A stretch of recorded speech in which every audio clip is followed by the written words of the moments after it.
नमस्कार, आप देख रहे हैं माई हिंदी टीवी। खबर दिन भर लेकर हाजिर हूं मैं संजीव कुमार। शुरुआत हेडलाइंस के साथ। पाकिस्तानी सेना ने बलूच लिबरेशन आर्मी के 27 विद्रोहियों को मारा, 155 बंधकों को रिहा करवाया। बाकी की रिहाई के लिए ऑपरेशन जारी। राष्ट्रपति द्रौपदी मुर्मू ने पंजाब यूनिवर्सिटी के वार्षिक दीक्षांत समारोह में लिया हिस्सा। बोली, लड़कियां भी लड़कों की तरह हर शिक्षा स्ट्रीम में डिग्री कर रही हासिल, ये खुशी की बात। लोकसभा में इमिग्रेशन बिल पेश। भारत में बिना वैध पासपोर्ट आने पर होगी 5 साल की सजा। जो विदेशी भारत के लिए खतरा, उसे नहीं मिलेगी एंट्री।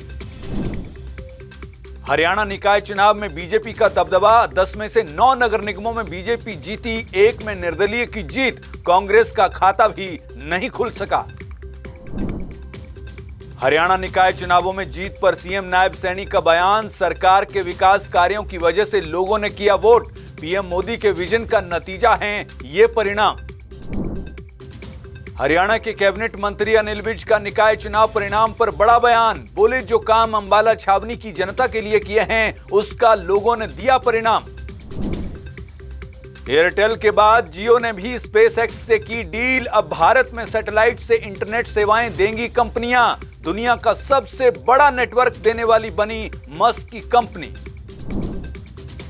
आईसीसी वनडे की ताजा रैंकिंग जारी। भारतीय कप्तान रोहित शर्मा तीसरे नंबर पर पहुंचे। शुभमन अभी भी टॉप पर। बॉलर्स में कुलदीप तीसरे स्थान पर। रविंद्र जडेजा की टॉप 10 में एंट्री। अब खबरें विस्तार से। सबसे पहले बात बलूच लिबरेशन आर्मी की। पाकिस्तान में बलूच लिबरेशन आर्मी के खिलाफ पाकिस्तानी सेना का ऑपरेशन अभी भी जारी है।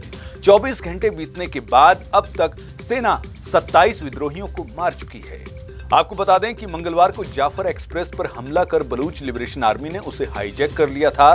क्वेटा से पेशावर जा रही इस ट्रेन में 425 लोग सवार थे, जिसमें ज्यादातर पाकिस्तानी सैनिक और पुलिस वाले शामिल थे। हालांकि सिक्योरिटी फोर्सेज ने 155 बंधकों को रिहा करवा लिया है। बाकी की रिहाई के लिए अभी भी ऑपरेशन जारी है, लेकिन बीएलए ने 30 से ज्यादा पाकिस्तानी सैनिकों को मारने की बात कही है। बहरहाल सेना की ओर से ऑपरेशन जारी है। आगे बढ़ते हैं और अगली खबर की बात करते हैं। राष्ट्रपति द्रौपदी मुर्मू पंजाब यूनिवर्सिटी के दीक्षांत समारोह में शामिल हुई। इस मौके पर पंजाब और हरियाणा दोनों राज्यों के मुख्यमंत्री भी मौजूद रहे।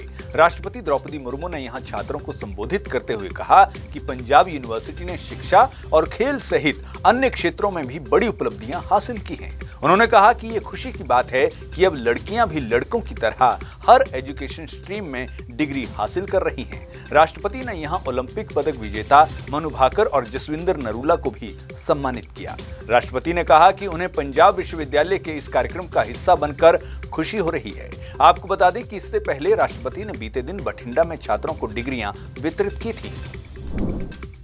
आगे बढ़ते हैं और बात पीएम मोदी के मॉरिशस दौरे की करते हैं। पीएम मोदी 2 दिन के मॉरिशस दौरे पर हैं। मंगलवार के दिन पीएम मोदी ने विशेष सद्भावना दिखाते हुए मॉरिशस के अपने समकक्ष नवीन रामगुलाम और उनकी पत्नी वीणा रामगुलाम को ओवरसीज सिटीजन ऑफ इंडिया प्रदान किए। पीएम मोदी ने ओसीआई कार्ड देने की घोषणा एक सामुदायिक कार्यक्रम में की, जिसमें मॉरिशस मंत्रिमंडल के सदस्यों, सरकारी अधिकारियों और नेशनल असेंबली के सदस्यों सहित 3500 से अधिक लोग शामिल हुए। इससे पहले पीएम मोदी के पहले दिन के दौरे के दौरान मॉरिशस के राष्ट्रपति धर्मवीर गोकुल और प्रथम महिला वृंदा गोकुल को ओसीआई कार्ड सौंपे गए थे। ये कार्ड उनकी राजकीय यात्रा के पहले दिन सौंपे गए, जो मॉरिशस के साथ साथ अपने प्रवासियों और द्विपक्षीय संबंधों के प्रति भारत की कटिबद्धता को रेखांकित करते हैं। राष्ट्रपति द्रौपदी मुर्मू की मार्च 2024 में हुई मॉरिशस की राजकीय यात्रा के दौरान भारत ने 7वीं पीढ़ी तक के भारतीय वंशी मॉरिशस नागरिकों को ओसीआई कार्ड के लिए पात्रता प्रदान की थी। ये पहल भारतीय प्रवासियों के साथ घनिष्ठ संबंधों को बढ़ावा देने के उद्देश्य से की गई थी। मॉरिशस में 22,188 भारतीय नागरिक और 13,198 ओसीआई कार्ड धारक रहते हैं। ये देश में भारतीय समुदाय की महत्वपूर्ण उपस्थिति को दर्शाता है। ओसीआई कार्ड धारकों को भारत में अनिश्चित काल तक रहने, काम करने और अध्ययन करने का अधिकार मिलता है। साथ ही वीजा मुक्त यात्रा और अन्य विशेषाधिकार भी मिलते हैं। अगली खबर की तरफ बढ़ते हैं। अगली खबर हरियाणा से। हरियाणा नगर निगम चुनाव में बीजेपी ने बाजी मारी है। बीजेपी ने 10 नगर निगमों में से 9 में जीत हासिल की है। एक नगर निगम मानेसर में निर्दलीय उम्मीदवार ने जीत दर्ज की है। वहीं कांग्रेस का नगर निकाय चुनावों में खाता तक नहीं खुल पाया।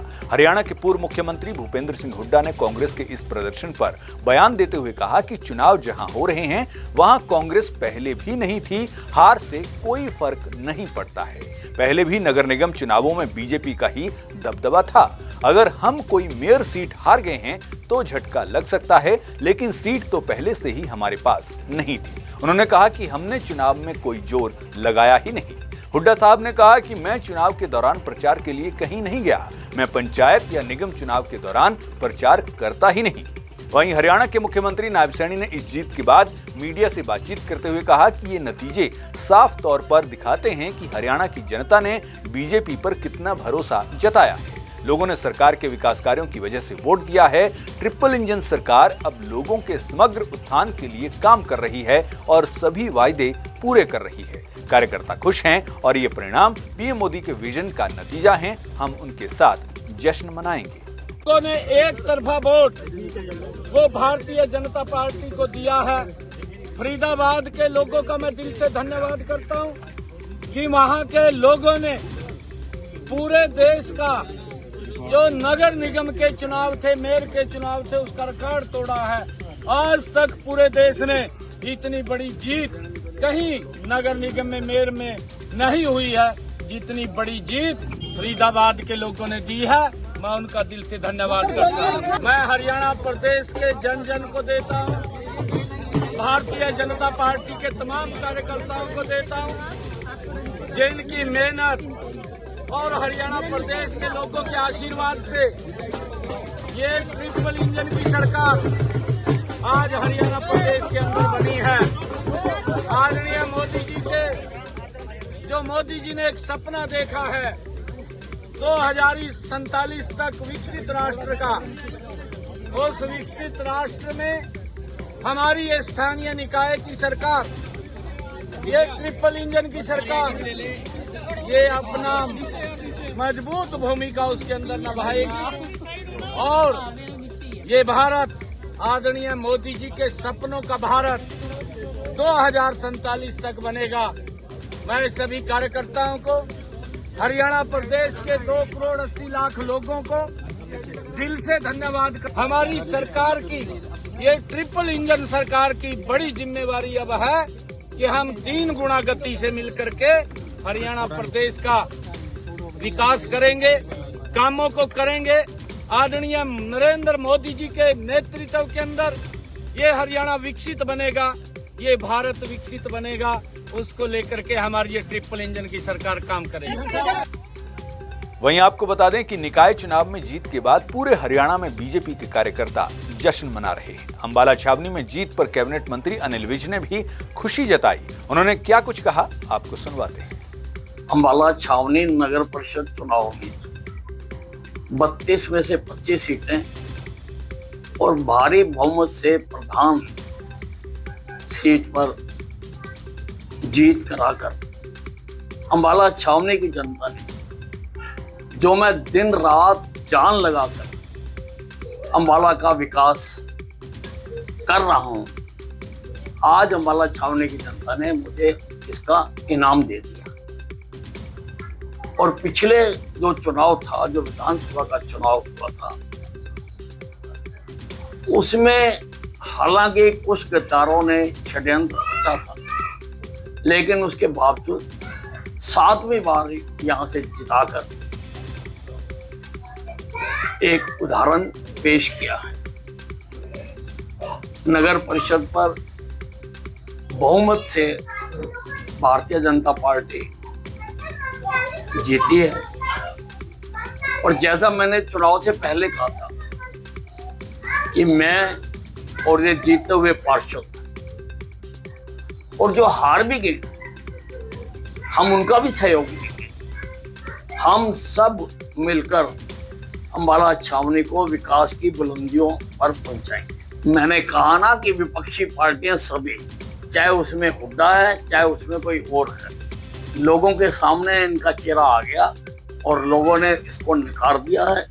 और लोगों ने नरेंद्र मोदी जी की जो विकास करने की राजनीति है, उसके ऊपर फिर एक बार अपनी सहमति की मोहर लगाई और हरियाणा के अधिकतर जहां पर चुनाव हुए थे, भारतीय जनता पार्टी ने परचम फहराया है और इस परचम ने ये सिद्ध कर दिया कि हरियाणा से विपक्षी पार्टियों का सफाया हो गया है, पूरी तरह से खत्म हो गई है। इनकी नकारात्मक राजनीति को लोगों ने समझ लिया है और इनको दुत्कार दिया है। वहीं निकाय चुनावों में मेयर चुनाव का पूरे देश में नया रिकॉर्ड भी बना है। फरीदाबाद में ये रिकॉर्ड बना है। फरीदाबाद में बीजेपी प्रत्याशी प्रवीण बत्रा जोशी ने रिकॉर्ड 3,16,000 वोटों के अंतर से मेयर का चुनाव जीता है। ये भारत के नगर निकाय चुनाव में अब तक की सबसे बड़ी जीत है। इससे पहले ये रिकॉर्ड गाजियाबाद की बीजेपी उम्मीदवार सुनीता दयाल के नाम पर था, जो 2,87,000 वोटों के अंतर से चुनाव जीती थी। लेकिन अब फरीदाबाद की प्रवीण बत्रा जोशी ने नया रिकॉर्ड कायम किया है। इसके लिए सीएम सैनी ने भी उनको बधाई दी। बहरहाल निकाय चुनाव में जीत के साथ अब बीजेपी की इच्छा अनुसार हरियाणा में ट्रिपल इंजन सरकार बन गई है और ऐसे में अब हरियाणा की जनता ये उम्मीद जरूर करेगी कि अब उनके काम और ज्यादा तेजी से होंगे, क्योंकि अब छोटी सरकार से लेकर बड़ी सरकार तक एक ही पार्टी सरकार में है। ऐसे में जनता के काम अब तो नहीं रुकने चाहिए। बहरहाल खबर दिन भर में आज बस इतना ही। दीजिए इजाजत। नमस्कार।